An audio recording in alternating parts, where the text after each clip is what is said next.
বিন্দু আজ আমরা এসেছি চুয়াডাঙ্গা জেলা আটকবরে মহান মুক্তিযোদ্ধা শহীদ বীর মুক্তির পবিত্র কবরস্থান। এখানে পাকিস্তান পিরিয়ডে আমাদের 7 ভাই 8টা ভাইকে শহীদ করেছিল পাকিস্তানের পাক হানাদার বাহিনীরা। অনেক কষ্ট লাগে এই দৃশ্যগুলো দেখলে, আমাদের বুকটা ফেটে যায়। তা আমার এক চাচাকে পেয়েছি, বৃদ্ধ চাচা, তিনি ভিক্ষা করেন, তিনি খুব অসহায় মানুষ। চাচা, আপনি এই বিষয়ে কিছু জানেন? এই বিষয়ে মানুষ বিদেশ থেকে ছবি করে নিয়ে যাবো। খুব কষ্ট মারা গেছে।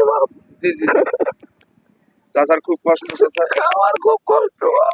চাচা খুব কষ্ট করে জীবন যাপন করে। চাচার ছেলে মেয়ে কয়জন? ভাত দেয় না কেউ দেখে না চাচা, কেউ দেখে না, তাই না? তুমি ভালো চাচা দেখে না, তাই চাচাদেরকে আমরা একটু কিছু সাহায্য করি। আপনারা পেজটাকে ফলো দেবেন, লাইক শেয়ার করবেন। চাচার কাছে আমরা কিছু দেনা বানা দিই। টাকা আছে তোমার কাছে? আমার কাছে নেই। আমি 100 টাকা দাও, ভাঙি দিচ্ছি। চাচার কিছু সাহায্য দিই।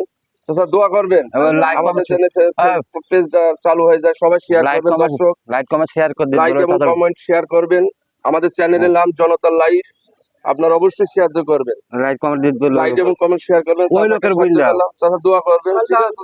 ওই লোকের বলতে বলো লাইক কমেন্ট শেয়ার এই খবর এটা ভালো করে দেখাও, দর্শককে দেখাও। চাচা এখানে দাঁড়ান, এটা দেখেন চাচা, এই যে আটকবর স্থান, এখানে আমাদের শহীদ বীর মুক্তিযোদ্ধারা শুয়ে আছে। অনেক কষ্ট লাগে ভাই, এই কবরস্থানগুলো তাকালে 71 পাকা হানাদার বাহিনীদের কথা আমাদের মনে পড়ে। চাচা লাইক কমেন্ট শেয়ার করে দিন, বলো একটু লাইক কমেন্ট শেয়ার করে দিন আমাকে চালান না। না একটা হাসি দাদুন চাচা, একটা হাসি না, হাসতে হয় না, দুঃখের জায়গায় কেন না, এখানে হাসি দিতে হয় না।